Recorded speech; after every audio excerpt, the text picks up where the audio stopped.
అంటే నా ఉద్దేశం మీరు అర్థం చేసుకోవాల్సింది ఇక్కడ ఏంటంటే, నేను మొన్న కూడా చెప్పాను, మీరు కూడా అడిగినట్టున్నారు.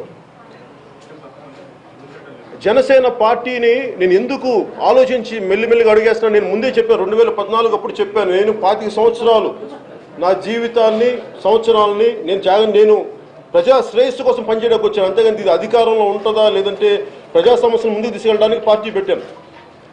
అలాగే కాకపోతే ప్రాక్టికల్గా నేను చూడాలి. ఎందుకంటే మనం టూ ఐడియలిస్టిక్ పాలిటిక్స్ మాట్లాడాలని నాకు ఇష్టం. నేను ఐడియలిస్టిక్ నాకు పర్సనల్గా నేను వ్యక్తిగతంగా ఉండగలను, ఎలా ఉండగలను. కానీ నా ఐడియాలజీ అందరి మీద రుద్దాలి, అందరూ పరిపూర్ణంగా ఉండాలని నేను కోరుకున్నాను. ఎందుకంటే మన రోడ్డు మీదకి వెళ్తేనే ట్రాఫిక్ ఒకలా ఉండదు, అందరిని అడ్జస్ట్ చేసుకుంటూ వెళ్ళాలి. అలాంటిది నేను ఒక్కడనే బతకగలనేమో, కానీ నేను బతికేది అందరినీ బతకమంటే చాలా కష్టం. అందుకే నేను ఉన్న దాంట్లో కొంచెం ప్రాక్టికల్గా ప్రాగ్మాటిక్గా నేను ముందుకెళ్ళడానికి ప్రయత్నం చేస్తాను.